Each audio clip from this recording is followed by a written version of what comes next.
Bonjour à tous, alors aujourd'hui épisode 2 de Devenir menuisier.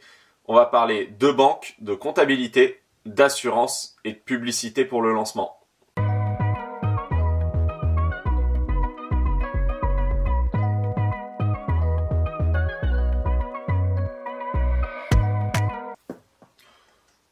Donc pour ce deuxième épisode, on va commencer par le sujet de la banque.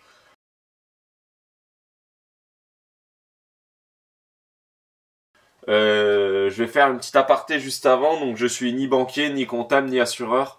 Je suis menuisier, donc je vais vous parler plutôt de mon ressenti, de ce que moi j'ai eu comme difficulté. On va pas parler d'enseigne ou etc. Comme on dit, il n'y a pas de mauvaise banque, il n'y a que des mauvais banquiers, il n'y a pas de mauvais assureurs, il n'y a que de mauvaises assurances, il n'y a que des mauvais assureurs.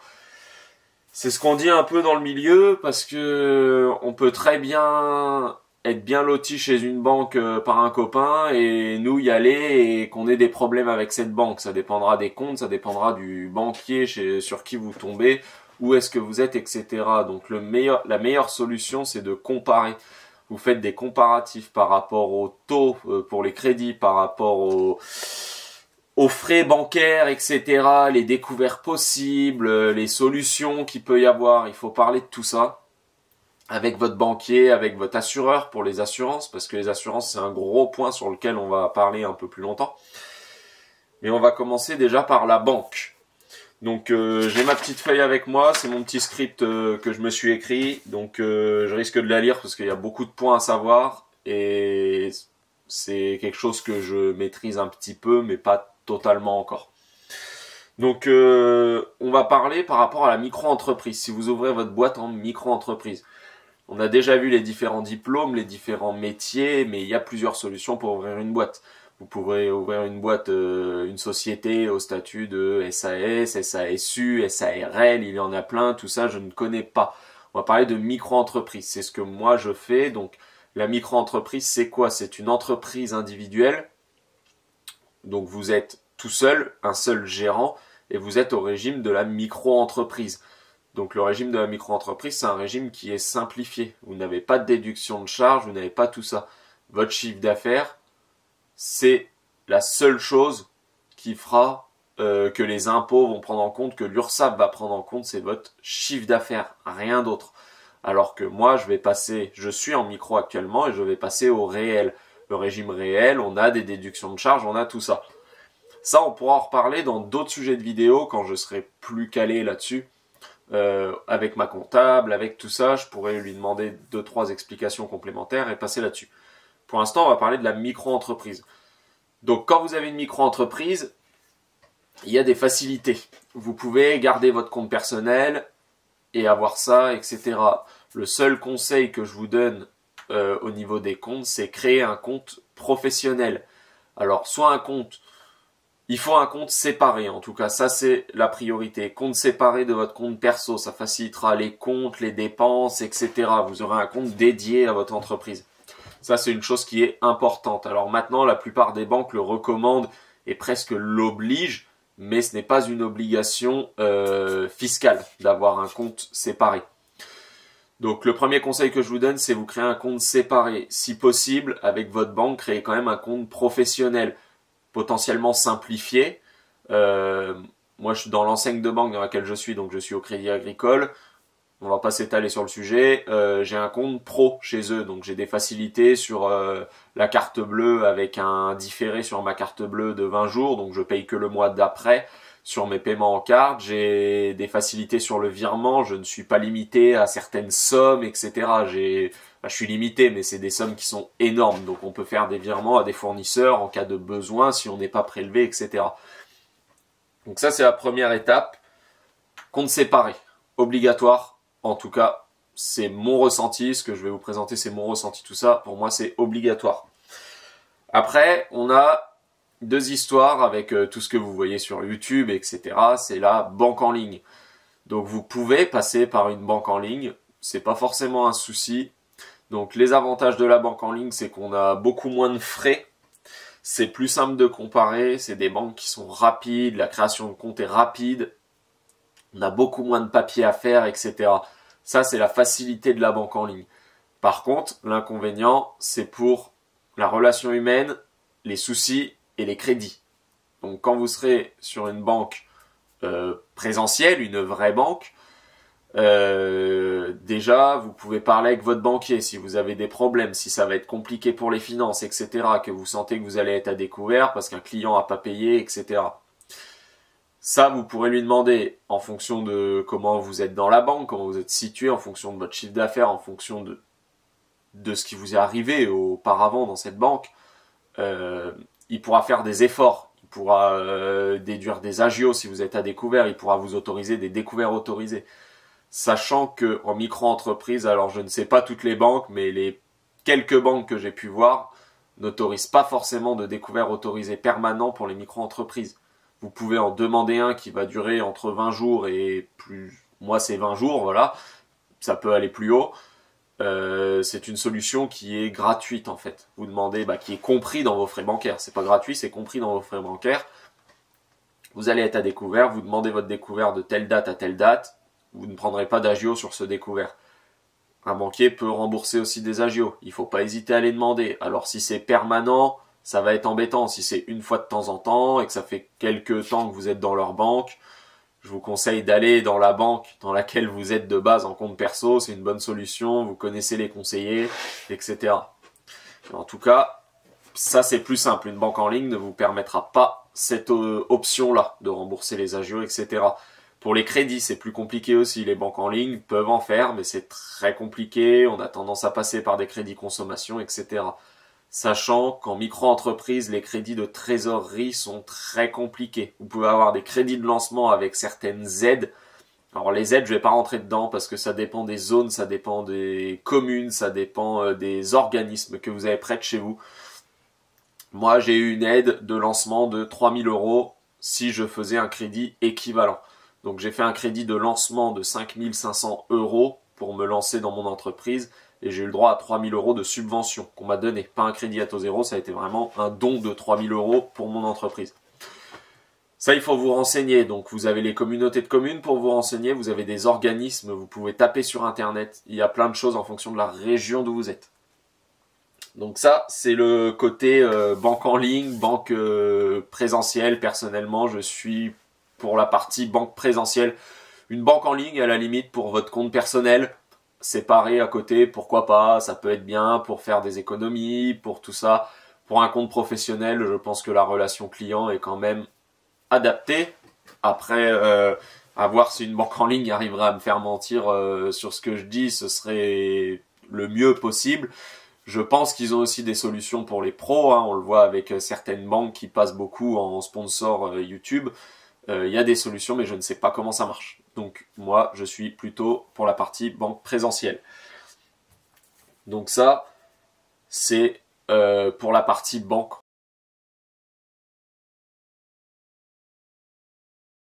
Donc maintenant, on va passer à la partie comptabilité. Donc dans la comptabilité, déjà, on va avoir la grosse partie qu'on a déjà parlé dans l'épisode 1, mais c'est la création d'entreprise. Si vous vous lancez en micro, en réel ou en statut juridique différent. Nous, on va parler du micro. Donc, le lancement en micro est simple.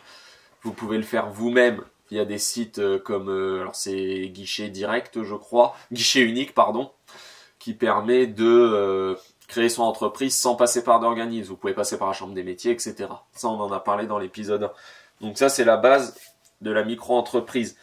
Ça permet, il va falloir gérer seul votre entreprise. Vous n'aurez pas forcément de comptable. Ça, c'est le deuxième point. La comptabilité en micro est simplifiée. Vous pouvez prendre un comptable qui vous aidera, mais personnellement, je ne vais pas vous le déconseiller. Je vous le recommande même d'avoir un comptable. C'est plus simple, mais un comptable, ça coûte de l'argent. Et ça coûte relativement beaucoup d'argent. C'est des sommes qui sont investies, qui sont utiles. Moi, j'ai un comptable maintenant. J'ai une comptable pour le passage au réel et revoir les bilans. Et vu que je vais avoir un apprenti au mois d'octobre, donc là on est tout début septembre, je vais avoir un apprenti au mois d'octobre, je vais avoir besoin d'un comptable pour les fiches de paye, pour les déclarations, etc. Je passe au réel, j'en ai besoin, on est obligé. En micro-entreprise, ce n'est pas du tout obligatoire. La comptabilité est simplifiée, vous avez une déclaration URSSAF à faire. Sur le principe, c'est tout. Après, maintenant, donc depuis janvier 2022, si je ne me trompe, moi j'ai ouvert ma boîte en juillet 2022, vous pouvez choisir votre régime de TVA. Donc vous pouvez être en micro-entreprise avec régime de TVA, c'est-à-dire que vous récupérez la TVA sur les achats et deuxième point, vous redonnez la TVA sur vos ventes. Donc la TVA, on va en parler rapidement, on va pas s'étaler dessus. Donc si vous prenez pas le régime, vous êtes limité à un certain chiffre d'affaires qui est assez restreint, surtout dans nos métiers. Moi, pour vous donner une idée, ma dernière année, j'ai fait 80 000 euros de chiffre d'affaires en étant tout seul, sachant que suite à un accident, j'ai eu 3 mois d'arrêt et 3 mois de mi-temps thérapeutique. Donc j'arrive à faire quand même 80 000 euros. Après, c'est une histoire de clientèle. Je ne sais pas si j'aurais pu faire beaucoup plus au vu de la clientèle que j'ai, mais on peut vite monter à dans les 100 000 euros en étant tout seul. Donc la TVA est ultra intéressante, surtout dans un lancement. Donc je vous conseille de prendre le régime de TVA, en tout cas dans notre métier de menuisier, parce que vous le verrez, on va en parler un petit peu, mais dans le métier de menuiserie, on a énormément d'achats et c'est un métier qui coûte très cher en équipement. Donc, si vous pouvez récupérer déjà la TVA sur ce genre d'achat, et sachant que, petit point rapide, on travaille énormément dans de la rénovation. Vous pouvez travailler que dans du neuf, ça peut être un choix, mais dans la rénovation, la TVA est réduite à 10% si le bâtiment a plus de 2 ans. Peu importe ce que vous faites, le temps que vous faites de la pose, que vous faites de A à Z, donc si vous faites que de la pose, ou alors si vous faites fabrication et pose, si vous fournissez juste du matériel, par exemple que vous fabriquez un lambris et que vous le fournissez au client, il s'en débrouille, ce sera 20% de TVA que vous devrez donner à l'État. Mais si vous êtes dans une rénovation et que vous faites le chantier, vous pouvez descendre à 10% de TVA. Donc en général, par rapport aux chiffres, ça on verra ça dans les devis et factures, mais on arrive soit à être gagnant en TVA, soit à équilibrer pas trop mal par rapport aux achats. Surtout au début, quand on a un lancement, c'est ultra intéressant. Donc je vous conseille de prendre le régime de TVA quand vous vous lancez en micro-entreprise en tant que menuisier. Et en plus de ça, vous aurez le droit à un plus gros chiffre d'affaires. Vous pourrez monter, si je ne me trompe pas, un peu plus de 180 000 euros de chiffre d'affaires. J'ai pas le chiffre exact en tête. Et par contre, qui sera séparé en 2 catégories, c'est-à-dire la catégorie main-d'œuvre et la catégorie fabrication et revente de matériaux. Donc ça, c'est pour la question de comptabilité. Vous n'êtes pas obligé de prendre un comptable, vous pouvez le faire vous-même, c'est simplifié, c'est facile, une déclaration TVA, une déclaration URSSAF d'un côté, ça s'arrête là. On n'a pas grand-chose à faire, c'est simplifié, il y a plein de tutos sur YouTube, on en fera certainement un sur la chaîne par la suite. Donc ça, on va pouvoir s'arrêter là sur ce point-là. Donc je regarde ma petite feuille, donc... l'organisation maintenant, donc on va parler un peu des organisations, donc il va vous falloir déjà un logiciel de facturation dans les normes. Donc, un logiciel de facturation dans les normes, c'est quoi? C'est un logiciel où vous pouvez écrire tous vos articles de loi, c'est un logiciel qui va enregistrer vos factures et qui ne va pas permettre de les modifier surtout. Donc il y a plusieurs logiciels pour ça, on va citer des marques comme Henry, comme Conto, comme voilà toutes ces marques-là. Personnellement, j'utilise Facture.net, qui est un logiciel totalement gratuit, hors option. Vous avez des options payantes à 10 € par mois. Mais pour commencer, moi je suis en logiciel gratuit depuis 3 ans, j'ai essayé l'option payante qui ne m'a pas amené grand-chose de plus. Donc le logiciel gratuit est suffisant, c'est Facture.net. Vous créez un compte, vous avez vos paramètres, vous pouvez paramétrer tout ce que vous voulez, vos logos, vos sites, etc. Tout ce que vous voulez sur votre affichage de facture. Vous avez un CRM, donc c'est là où vous enregistrez vos clients. Donc vos clients seront enregistrés, que ce soit professionnel, société ou particulier. Vous pourrez... créez vos devis, évidemment, avec des lignes. Le site est clair et simple et facile. Je fais pas de pub pour ce site, on n'est pas sponsorisé. Juste, c'est celui que j'utilise et que j'apprécie réellement. Je vais changer certainement de logiciel parce que ma comptable utilise un logiciel, sachant qu'il faut savoir qu'en 2027, donc on n'y est pas encore mais ça arrive, on va devoir passer obligatoirement à la facturation électronique. Et ce sera en septembre 2027 s'il ne change pas les dates. Ce logiciel le proposera, c'est écrit dedans, sur leur site c'est écrit.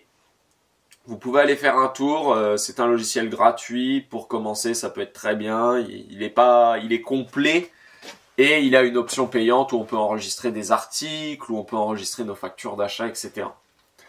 Donc je vous laisse aller voir le logiciel de votre côté, moi c'est celui que j'utilise. En tout cas il vous faut un logiciel officiel et un logiciel légal.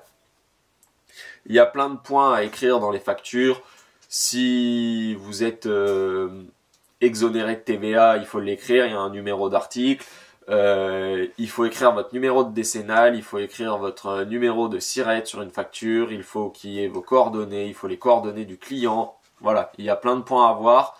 Tout ça, ça peut être expliqué sur leur site, vous pouvez aller vous renseigner sur internet, on va pas rentrer dans les détails de la comptabilité. Donc le logiciel, voilà, c'est quelque chose d'important. Donc pour ça, et maintenant on va passer au papier, donc... personnellement, j'ai tout commencé en papier, j'ai imprimé tout. Donc déjà, absolument, gardez vos factures d'achat si vous avez la TVA. Vous gardez vos factures d'achat, toutes, peu importe lesquelles sont, vous les gardez, vous les scannez, vous les imprimez, vous faites ce que vous voulez, mais vous les gardez. Deuxième point, vous devez garder, bon, vos factures seront enregistrées sur votre logiciel, vos devis aussi. Gardez bien vos devis signés. C'est important qu'un devis signé soit gardé. Alors si c'est par mail, vous l'aurez dans votre boîte mail. Si c'est par papier, vous le scannez, vous l'imprimez, vous faites ce que vous voulez, mais vous les gardez. C'est important. Moi, ma façon de faire, au début, je gardais tout en papier. J'ai vite rempli 2 grosses caisses en métal avec des trieurs. C'est plein en 1 an et demi. J'ai laissé tomber cette solution. Ma solution, alors la première, ça va être de payer un cloud pour stocker en ligne vos documents sans les perdre, parce que c'est aussi le risque si vous mettez ça sur un disque dur. Alors si vous vous y connaissez en informatique, etc., vous pouvez avoir des disques durs externes, vous pouvez en avoir 2, vous pouvez réparer un ordinateur s'il crache et que vous perdez tout, il y a plein de solutions. Moi personnellement, ma solution, ça a été d'ouvrir une boîte mail, une boîte Gmail exactement, adapté à la comptabilité avec un nouveau mail, etc., que j'ai toujours enregistré dans l'ordinateur. Et je balance toutes mes factures d'achat, toutes mes factures de vente et tout sur ce mail. Comme ça, je les garde. Je me sers de ce mail comme cloud, sachant qu'on a 15 gigas gratuits sur Gmail en permanence. Donc je me sers de ce mail comme stockage. Au moins, je sais qu'il sera toujours en ligne, je sais qu'il est présent, c'est facile pour moi, c'est une facilité. Là, avec ma comptable, je vais devoir lui envoyer toutes mes factures d'achat, etc. Donc, je n'aurai plus à faire ça. C'est elle qui va stocker de son côté dans le logiciel. Donc, ça, c'est pour le stockage. Gardez tout, que ce soit vos remises de chèques, vos ordres de virement, vos factures de vente qui sont dans votre logiciel. Normalement, vous ne pouvez pas les supprimer. Vos devis signés, vos factures d'achat, surtout quand vous récupérez la TVA.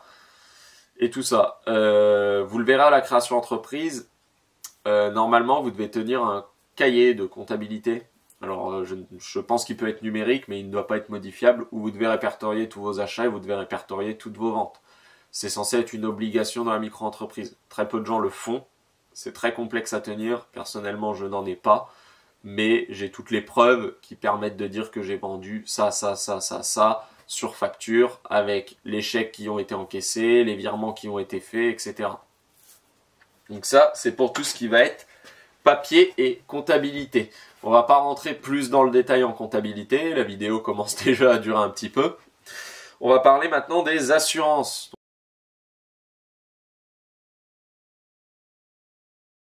Donc les assurances, c'est aussi un très gros point. Donc pour les assurances, vous allez avoir besoin obligatoirement en tant que menuisier d'une décennale. C'est l'assurance la plus importante.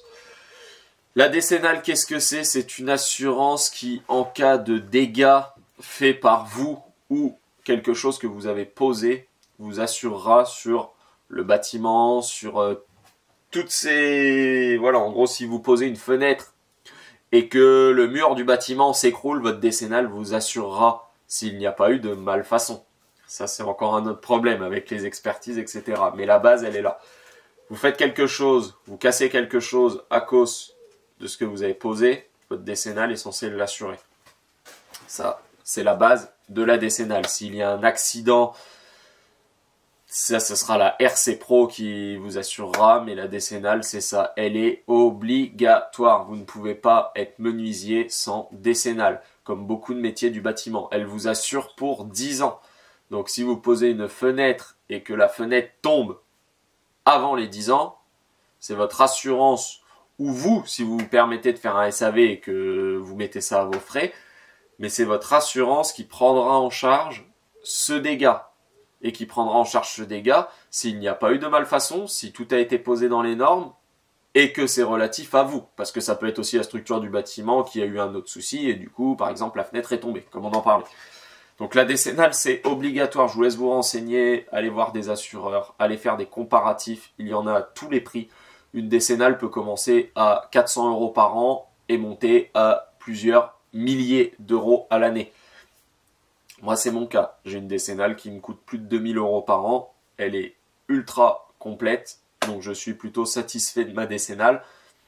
Je m'en suis pas servi et vous verrez que la plupart des artisans ne s'en servent jamais au cours de toute leur carrière. Si vous savez faire votre travail, il n'y a pas de raison que vous vous en servez. Mais elle est obligatoire pour votre entreprise. Sauf dans un seul cas, c'est si vous faites de la sous-traitance. Si vous êtes sous-traité par une entreprise, c'est cette entreprise qui vous a sous-traité qui fera jouer son assurance. Elle ne pourra pas se retourner contre vous, sauf si vous n'avez pas de diplôme, bien évidemment, et que vous avez menti. Mais si vous avez votre diplôme ou vos 3 années d'expérience, que vous avez votre entreprise, etc., et que vous êtes sous-traité, c'est son assurance à elle qui sera impactée. Donc ça, c'est pour la décennale. Donc on va parler de la RC Pro. Donc la RC Pro, elle va couvrir les dégâts chez le client.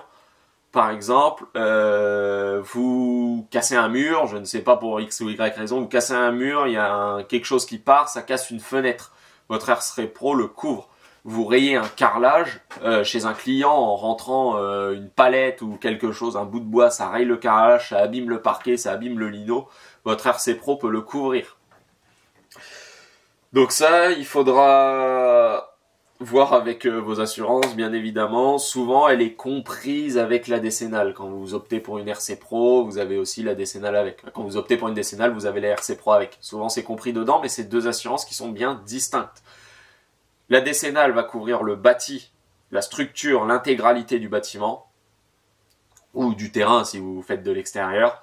La RC Pro va couvrir les dégâts causés par vous. Vous avez cassé quelque chose, vous avez cassé un meuble, vous avez cassé un carrelage, vous avez cassé une fenêtre. Ça va couvrir ça, les dégâts chez les clients.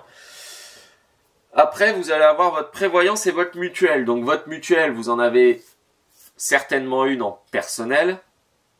Vous pouvez avoir une mutuelle professionnelle. Les mutuelles professionnelles, souvent, sont pas forcément si chères que ça.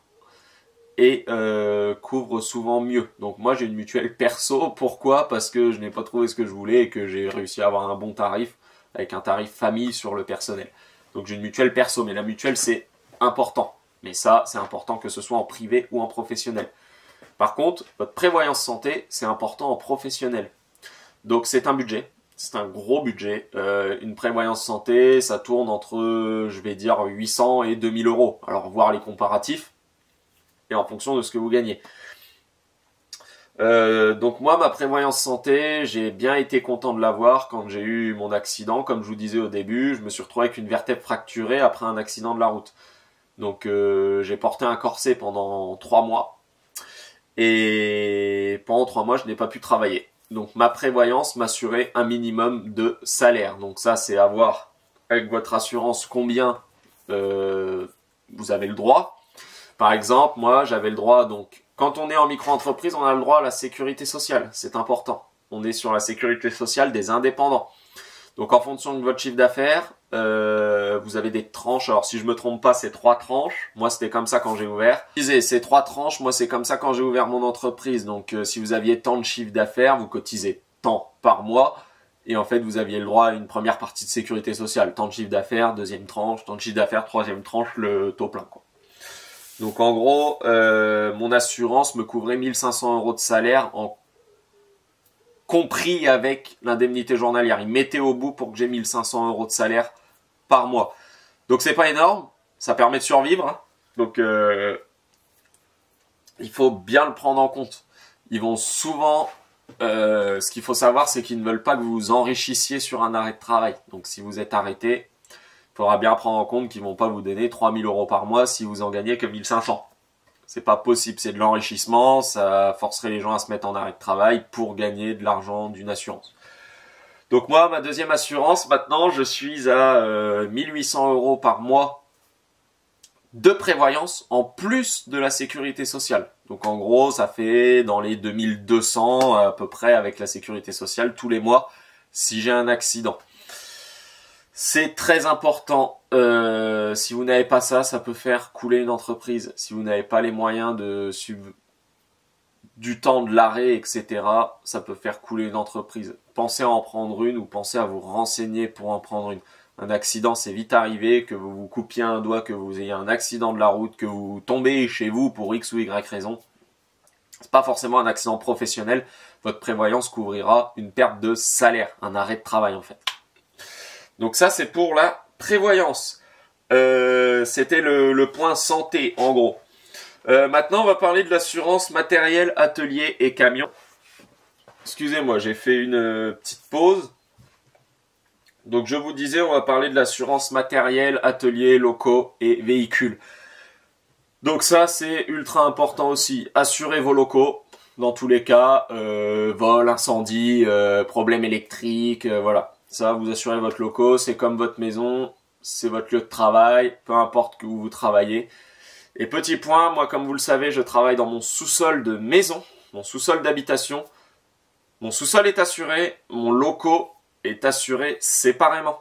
J'ai assuré ma partie atelier et stockage en cas de vol, en cas d'incendie, etc. Ça, il faut y penser, ces deux pièces séparées, même si j'ai ma buanderie qui est juste à côté, juste derrière la caméra, qui n'est pas fermée, qui n'est pas séparée de l'atelier réellement, il y a juste un encadrement en parpaing. C'est important de séparer ces deux choses-là. Donc ça, vous voyez avec votre assurance comment il se débrouille. Mais il faut bien avoir les locaux qui sont assurés. C'est un point important.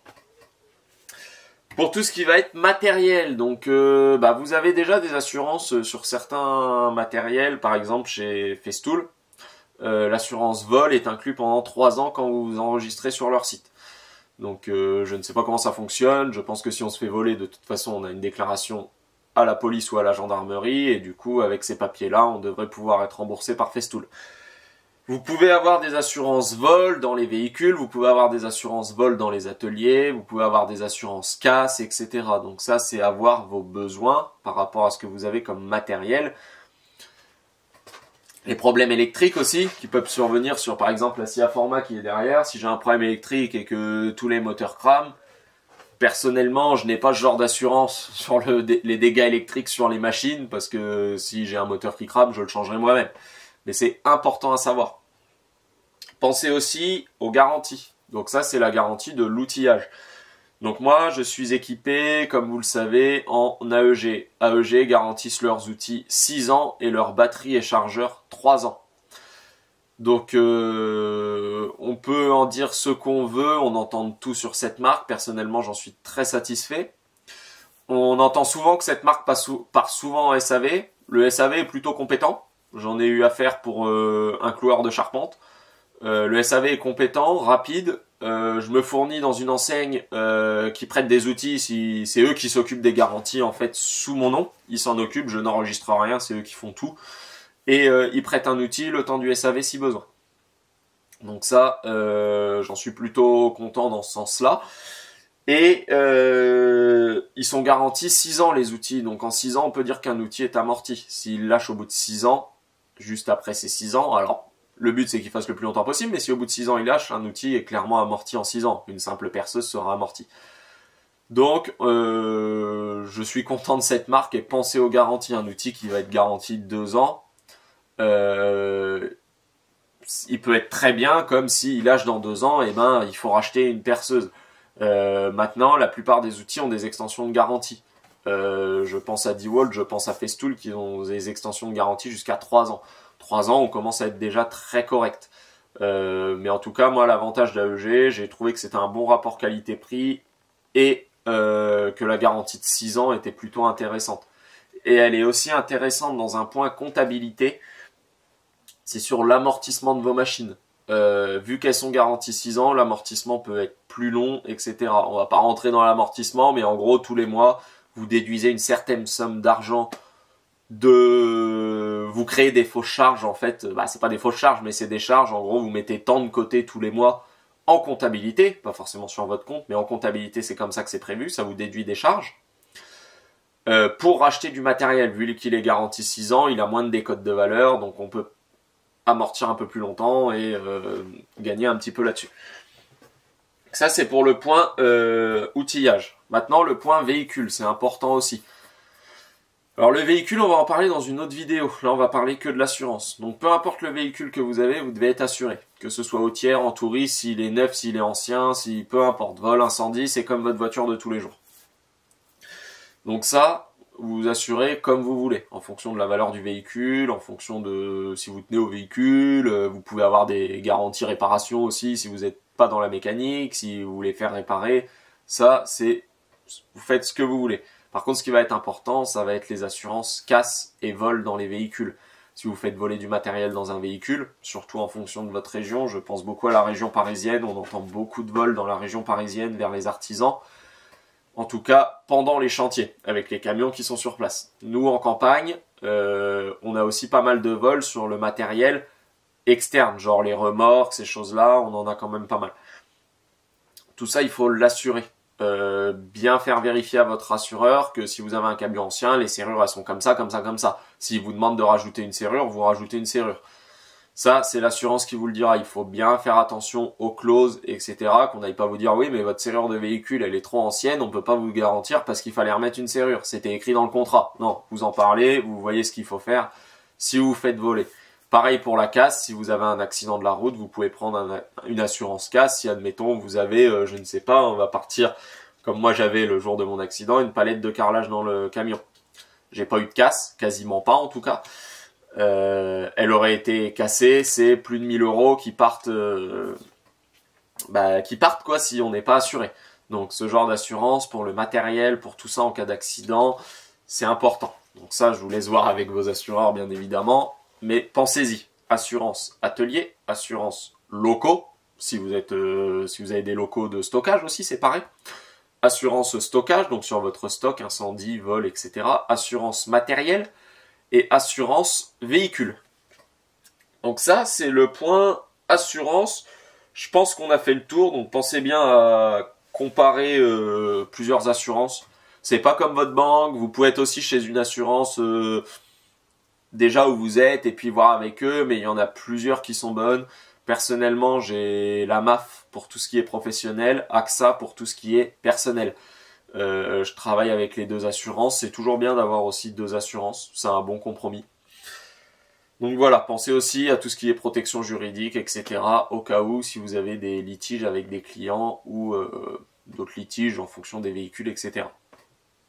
Maintenant, on va parler du lancement et de la publicité, et pour ça je vais aller vous chercher 2-3 petites choses et je reviens tout de suite.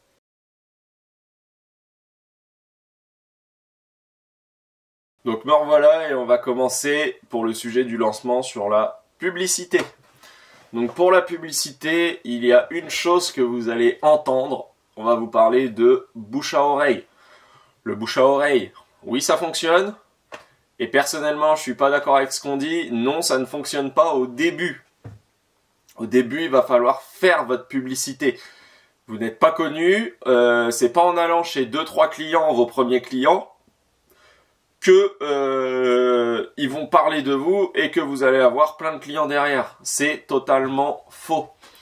Je vais vous dire que 95% de mes clients m'ont trouvé par internet, par les réseaux, par ma publicité que j'ai fait autour, par mes cartes de visite, par mes flyers que j'ai pu distribuer. Le bouche à oreille, ouais, 5% de mes clients, ah bah j'ai bossé avec lui, et souvent derrière c'est pour des petits chantiers. C'est rare que vous allez faire un gros chantier, admettons un chantier à 15 000 € chez un client, et qu'un autre client va vous appeler. Ça arrive, je dis pas que ça n'existe pas, mais c'est très rare. Donc, pour tout ce qui est publicité, moi je vais vous conseiller plusieurs trucs. Déjà, le plus important, c'est les cartes de visite. Donc, je vais vous les montrer. Voilà, donc ça c'est mes cartes de visite. Donc les cartes de visite, c'est ultra important. Déjà, vous pouvez les donner à vos clients. Vous pouvez les distribuer dans les commerces. Tabac, boucherie, boulangerie, tous vos commerces. Là où vous allez aussi dans les magasins du style magasin de peinture, de miroiterie. Tous les magasins qui ont des comptoirs en gros. Même s'il y a des professionnels, pensez à laisser vos cartes de visite. Un professionnel peut avoir besoin d'un sous-traitant en menuiserie et prendre votre carte de visite. Donc ça, les cartes de visite, il faut en distribuer. Ça coûte pas très cher à faire et avant de faire les cartes de visite, il va falloir vous faire un logo. Donc le logo, c'est important. Le logo, personnellement, donc comme vous pouvez le voir sur la chaîne, donc c'est un rabot avec un copeau et mon nom d'entreprise, c'est les copeaux de Jaco. Jaco étant mon nom de famille. Donc moi personnellement mon logo je l'aime beaucoup, c'est quelque chose qui a été fait par un graphiste. C'est un graphiste qui m'a fait mon logo, qui m'a tout détaillé, c'est lui aussi qui m'a fait mes cartes de visite derrière. Et pour ce logo, il y a eu beaucoup de réflexions sur le nom, etc.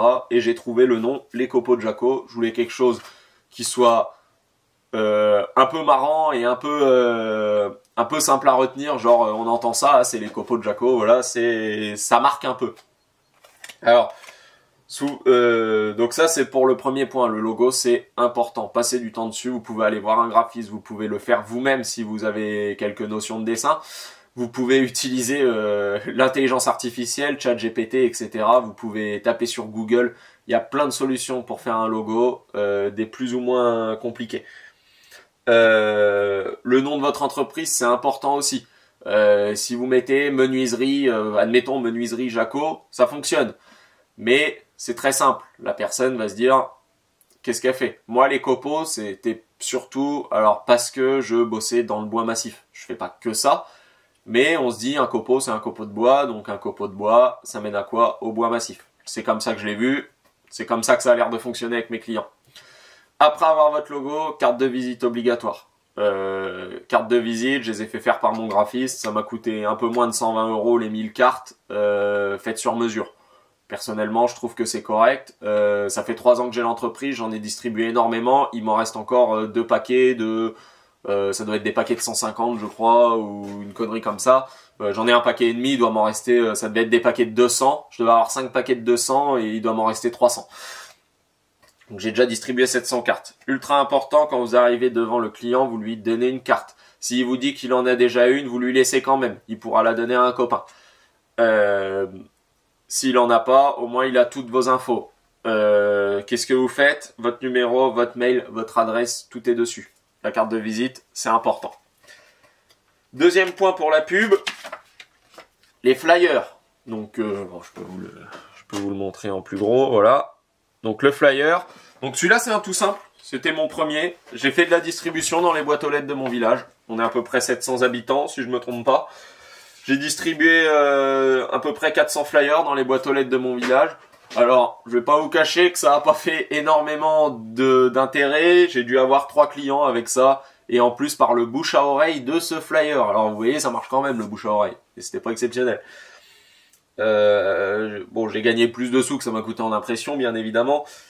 Mais pour moi, c'est une solution. Si par exemple, vous avez... vous pouvez aussi en poser dans des affiches. Vous pouvez les afficher, vous pouvez les... Voilà. Il y a des solutions. Faites des flyers, ça coûte rien. C'est un bout de papier avec votre logo, ce que vous faites et vos réseaux d'affichés. Et voilà. Troisième point, les réseaux sociaux. C'est ultra important. Excusez-moi, je vous reprends, j'ai eu un imprévu, donc on parlait des réseaux sociaux. Donc les réseaux sociaux, pour moi, c'est ultra important, c'est vraiment ce qui a lancé l'entreprise. Donc les réseaux sociaux, bah, il y en a plusieurs, hein, Facebook, Instagram, TikTok, il y a YouTube qui est aussi un réseau hein, sur lequel je suis actuellement. Pour moi, celui qui fonctionne le plus niveau devis et chantier, c'est Facebook. Votre clientèle, en tout cas, je parle à la campagne. Mon cas, je pense qu'en ville, c'est différent dans les grandes villes. Mais à la campagne, dans mon cas, votre clientèle sera des personnes plus âgées. Ce sera des vieilles maisons de campagne qui seront à rénover. Ce genre de choses. Donc Facebook, il y a plus de personnes plus âgées. Donc je pense que ça touche ce milieu-là avec Facebook. Instagram, j'ai aussi un Insta que vous pouvez aller voir j'ai pas beaucoup d'abonnés dessus, j'ai 115 abonnés je crois. Moi je poste juste, c'est de la photo, vous savez comment fonctionne Insta, c'est juste de la photo, on poste, ça fait des vues, ça fait tout ça, vous pouvez demander à ce que les marques vous retaguent, etc. Je trouve que ça fait un bon journal pour les gens, un bel album photo, en gros si vous voulez, vous allez voir... Vous allez demander album photo, vous leur montrez aux gens, allez sur mon Insta, vous leur montrez votre Insta, vous pouvez défiler, c'est que les photos, ça marche bien. Donc ça c'est une bonne pub. TikTok j'ai pas, donc je peux pas vous dire. Je vous conseille les Reels, les réels, sur Insta, Facebook et aussi les shorts YouTube. Si vous vous lancez sur YouTube, ça marche aussi. Je trouve que ça marche bien, ça fait des bonnes pubs et ça permet aussi de toucher peut-être plus de monde moins locaux, donc plutôt au travers la France. Alors l'avantage c'est pas spécialement pour aller bosser, on va pas aller traverser la France pour aller travailler. C'est plus sur aussi des conseils, etc. Vous postez quelque chose, quelqu'un vous donne un conseil, ça peut servir. J'en ai eu déjà 2-3 avec des bonnes astuces, des choses comme ça. Donc c'est intéressant aussi de partager son travail. Et quand on aime ça, comme moi, c'est intéressant. Bon, YouTube, moi je me lance dessus, comme je vous le dis à chaque fois, ça marche bien, je suis plutôt content. Après YouTube, c'est un réseau qui prend du temps et qui ne ramène pas forcément de la clientèle. Je pense que des plus gros, donc j'ai un chantier potentiel qui n'est pas encore signé, qui est passé par YouTube. J'attends, la personne se reconnaîtra. C'était par rapport à la porte en cipeaux massif, il a des demandes sur des portes d'intérieur et du lambris en cipeaux. Donc j'attendrai sa réponse en fonction du devis, mais sur le principe, ça peut aussi fonctionner, mais c'est plus compliqué. Moi, je vous conseille vraiment Facebook, et sur Facebook, vous avez les petits groupes des villages, en tout cas. Moi, je suis dans un village, on a un groupe dédié au village, on a un groupe dédié au village des alentours. Et ben, vous pouvez faire de la pub dessus. Il y a des gens qui recherchent des menuisiers. Faut vous faire taguer par vos amis et votre famille dessus avec les noms de l'entreprise et tout. Créez-vous une page Facebook pro, une page Insta pro, vraiment des pages dédiées à votre métier avec tout ce que vous mettez dessus et tout. Les réseaux, maintenant, de nos jours, c'est ultra important. C'est ça qui fonctionne.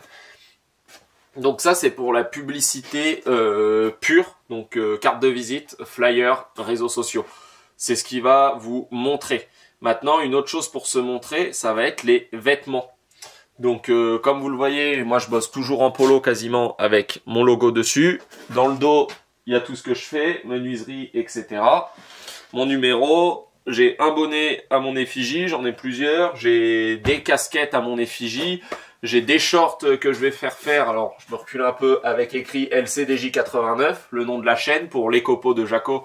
89, c'est le département.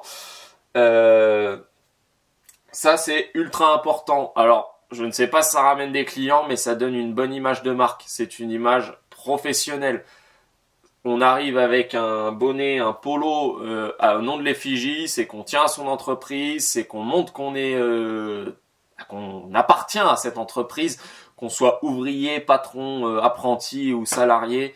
C'est une bonne image de marque. Donc, pensez à faire ça. Le contact que je vais vous donner, c'est CJ Création. C'est ma sœur qui me fait mes polos, qui me fait mes bonnets, qui me fait mes flocages, qui me fait tout ça.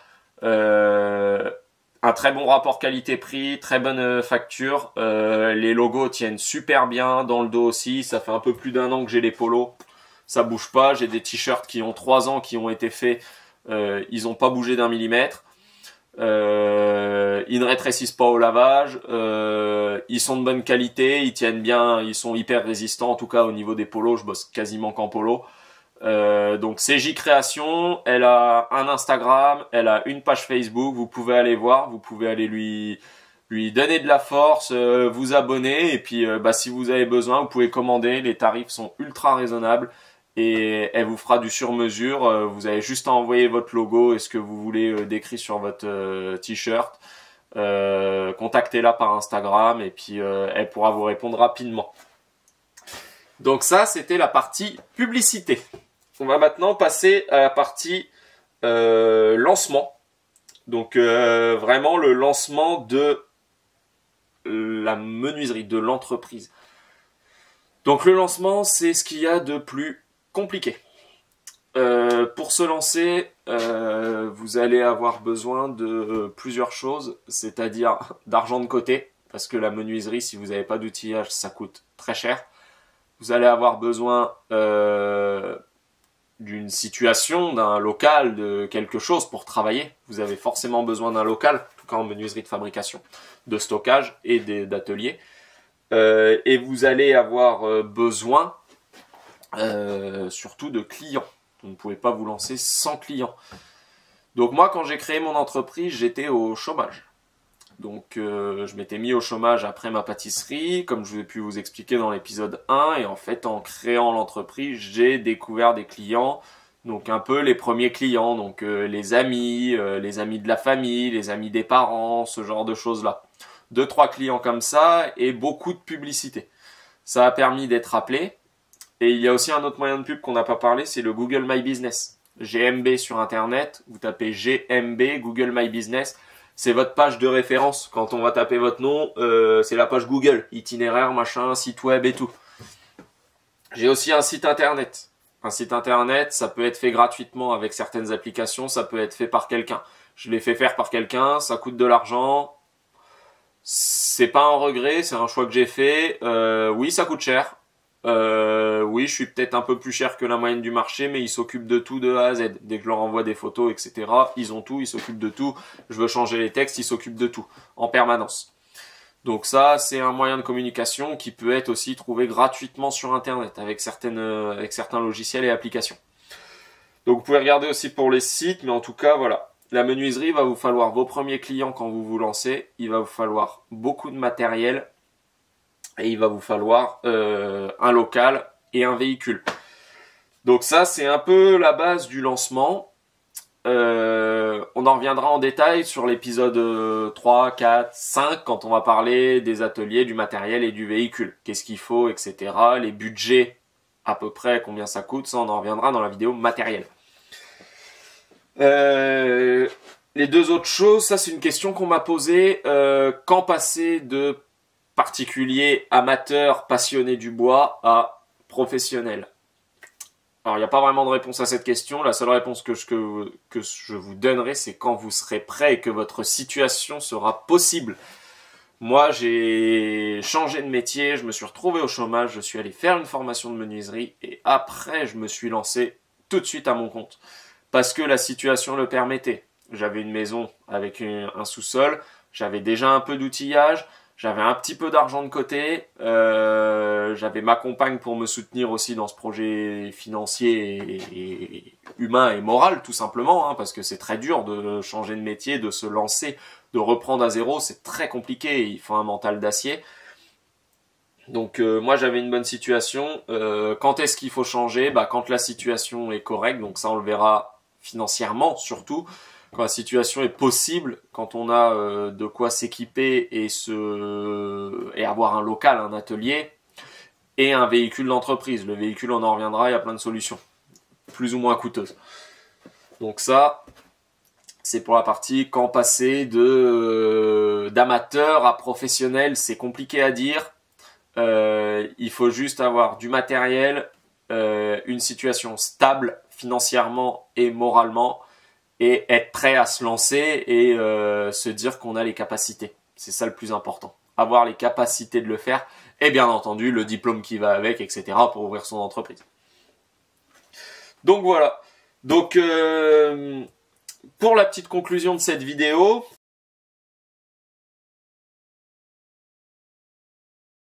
qui est déjà bien assez longue à mon goût. Donc le petit résumé, il vous faut une banque claire, précise, avec des avantages qui vous aident. Il vous faut une banque qui vous aide. Ils seront là pour vous soutenir derrière. Il vous faut une comptabilité bien tenue. Vraiment, une tenue de comptabilité qui est claire, nette, précise. Vous pouvez vous y retrouver facilement tout enregistrer correctement, peu importe comment vous procédez, que ce soit par papier, par ordinateur, par disque dur, par photo, par ce que vous voulez, il vous faut une compta qui est tenue clairement et précisément. Il vous faut des assurances qui soient solides et claires surtout. Alors pourquoi claires? Parce que les assurances, on a plein de petites lignes en bas qu'on ne lit jamais.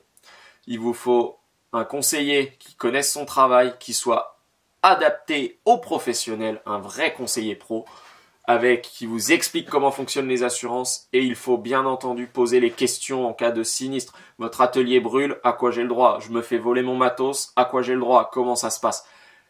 L'assurance est là pour ça, en cas de sinistre. Donc posez des questions comme si vous arrivez à un sinistre. Qu'est-ce qu'on fait? À quoi j'ai le droit? Comment ça fonctionne? C'est le plus important, le point assurance. N'hésitez pas à négocier, que ce soit en banque ou en assurance. Tout est négociable. Les assurances, si vous prenez une décennale, ça vous coûtera tant. Si vous prenez une décennale, une RC Pro, une mutuelle, une prévoyance santé, faites baisser les prix. Vous pouvez négocier. Donc ça, c'est pas un souci. La banque, c'est pareil. Si vous avez juste un simple compte, ça va. Si ça fait 15 ans que vous êtes dans cette banque avec tout ça, vous pouvez négocier aussi. Alors des fois, c'est plus simple de négocier sur un compte personnel. Vous ouvrez votre compte pro, donc vous négociez pour votre perso. Mais il y a des solutions.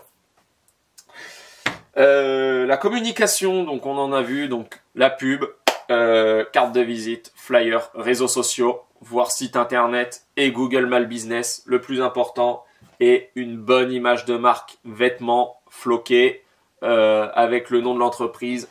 Ça a un coût, c'est pas très très cher, mais ne serait-ce qu'avoir 5 vêtements pour la semaine, 2 pantalons floqués, un bonnet, une casquette, ça permet de montrer qui on est, qu'on adhère à l'entreprise et qu'on veut montrer que son entreprise a envie d'évoluer, etc. C'est une image de marque.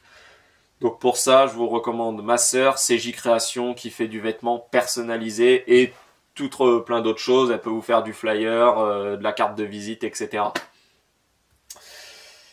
Et puis, on va s'arrêter là pour cette vidéo. On se retrouvera pour l'épisode 3. Donc l'épisode 3, ce sera les outils indispensables pour débuter. Donc je condenserai certainement cette vidéo avec l'atelier. Donc on aura un local, qu'est-ce qu'il faut comme local minimum pour commencer, et les outils indispensables. Donc on parlera certainement des machines d'atelier, qu'est-ce qu'il faut, et l'outillage d'atelier.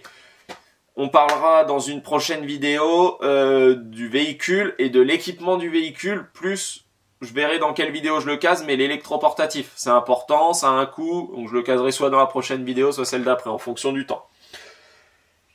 Donc voilà, donc en tout cas je vous remercie, on est de plus en plus nombreux sur la chaîne, on a dépassé les 700 abonnés, plusieurs milliers de vues par vidéo, ça fait super plaisir, ça avance, ça évolue, c'est super, donc je vous laisse laisser un petit like, vous abonner, n'hésitez pas à commenter, moi ça me donne de la force, je réponds à tout le monde, tous les commentaires ont eu une réponse, ça me fait plaisir, il n'y a que des commentaires adorables, donc continuez comme ça, je vous remercie et je vous dis à bientôt pour l'épisode 3.